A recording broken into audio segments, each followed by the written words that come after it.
사랑하는 여러분, 안녕하십니까?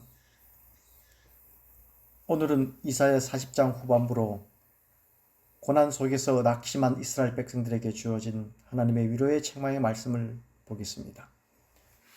이사야 40장 27절입니다.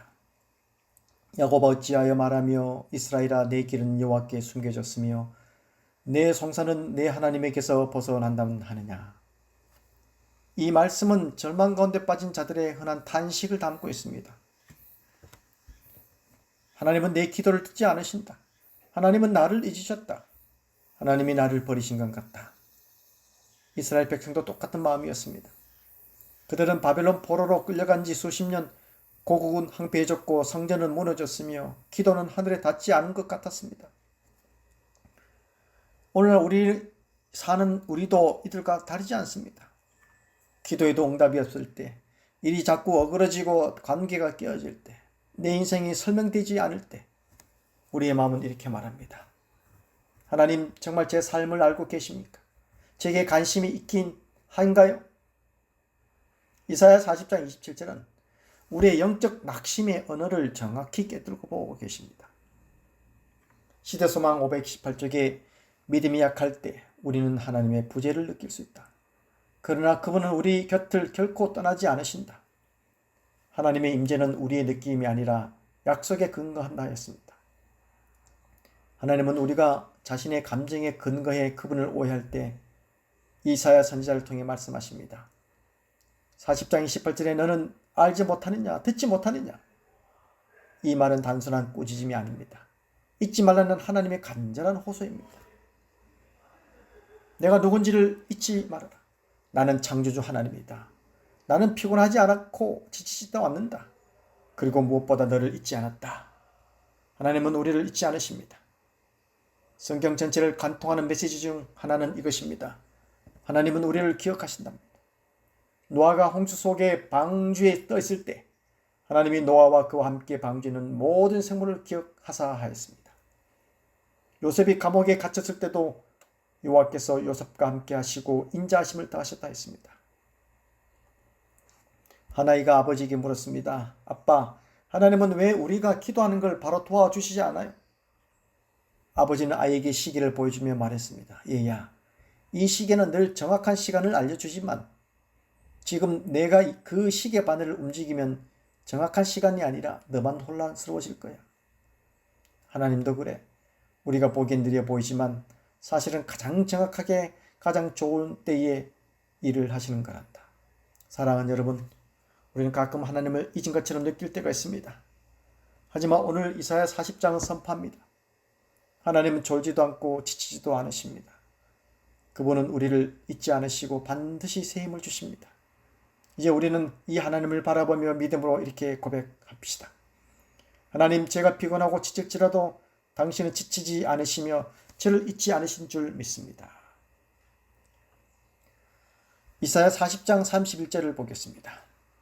오직 여호와를 앙망하는 자는 새 힘을 얻으리니 독수리가 날개치며 올라감을 같을 것이요 다른 박질하여도 곤비하지 아니하고 걸어가도 피곤하지 아니하리로다.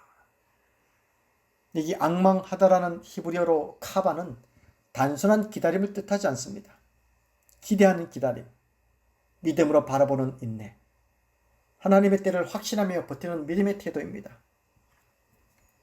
기도 응답이 없을 때, 인생이 풀리지 않을 때, 병이 낫지 않을 때, 눈물로 밤을 지새울 때, 그때도 하나님을 기대하는 것, 바로 그 사람이 여호와를 앙망하는 자입니다. 우리는 왜 기다림을 포기하는가? 현대인은 기다림에 익숙하지 않습니다. 빨리빨리 즉각적인 빠른 인터넷 인스턴트의 결과. 그러나 하나님은 즉각 응답이 아닌 정확한 응답을 주십니다. 그 정확한 때까지 기다릴 수 있는 자가 새 힘을 얻습니다. 보도와 선지서 250쪽에 믿음으로 구하는 자들에게 그리스도는 지칠 줄 모르는 능력을 부여하신다. 우리는 하늘의 창조주로부터 정기적으로 공급되는 힘으로 살아갈 수 있다 했습니다. 우리는 매일 아침 밥을 먹듯 호흡하듯 정기적으로 하나님께 새 힘을 공급받아야 합니다. 어느 날 다큐멘터리 관찰한 한 장면입니다. 공중을 나는 독수리 이야기입니다. 강한 폭풍이 몰아칠 때 대부분 새들은 나무 뒤로 숨습니다. 그러나 독수리는 달랐습니다. 그는 그 거센 바람을 정면으로 뚫고 오히려 그 바람을 날개에 실어 더 높이 솟구쳤습니다. 이 모습을 본 한 목회자는 말했어요. 하나님의 은혜도 이와 같습니다.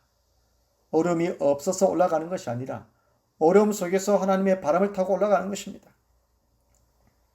독수리는 바람이 없을 때 날지 않는답니다. 바람이 거셀수록 오히려 더 높이 올라간다는 것입니다. 우리의 신앙도 그렇습니다. 시험이 왔다고 내려앉을 것입니까? 바람이 분다고 움츠러들 것입니까? 아니요, 지금이 날개 펴질 때입니다.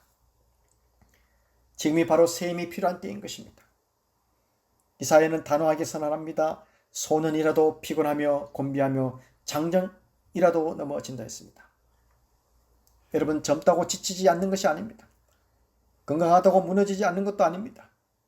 목사나 장로라고 낙심하지 않는 것도 아닙니다. 모든 인간은 결국 지칩니다. 그러므로 새벽을 깨우는 자는 바로 하늘의 힘을 연결한 자, 바로 여러분이 되시길 바라겠습니다. 한 중년의 여인이 있었습니다. 그녀는 교회 안에서 누구보다 충성되었지만 인생의 고난이 몰려오면서 결국 신앙을 놓아버리고 말았습니다. 기도도 하지 않고 예배도 기계적으로 참석하고 하나님의 은혜가 메마른 상태로 몇 년이 흘렀습니다. 어느 날 새벽 예배 중 말씀을 듣던 그녀가 무너졌습니다. 그날 설교 제목은 바로 오늘 우리가 묵상하는 본문이었습니다. 여호와를 앙망하는 자는 새 힘을 얻으리니. 그녀는 통곡하며 무릎을 꿇고 외쳤습니다. 하나님, 저에게 다시 새 힘을 주세요. 기다릴 힘도 기도할 힘도 제게는 없습니다. 그냥 하나님만 기대하고 싶습니다. 그날 이후 그녀는 예전보다 더 깊은 기도자로 회복되었습니다. 왜냐하면 그녀는 스스로가 아닌 하늘의 능력으로 살기로 결심했기 때문입니다. 오늘 사랑하는 여러분, 오늘 하나님은 우리에게 기다리라고만 하지 않으십니다. 기다리는 자에게 반드시 힘을 주시겠다고 약속하십니다. 낙심하신 여러분이여 기다리십시오. 상처받은 여러분이여 바라보십시오. 새벽을 깨우는 여러분이여 앙망하십시오. 그러면 하나님은 하늘의 힘, 독수리의 날개, 끊어지지 않는 믿음의 근력을 우리 안에 부어 주실 것입니다. 하늘의 하나님, 우리의 영혼이 지쳐 있을 때 그저 기다리라고 하신 것이 아니라 기다리는 자에게 새 힘을 주시겠다고 약속하신 주님 감사합니다. 오늘도 피곤한 우리 영혼 위에 독수리의 날개처럼 솟아오르는 은혜를 부어주시고 포기하지 않고 끝까지 주님만 바라보게 하소서. 예수님의 이름으로 기도합나이다. 아멘.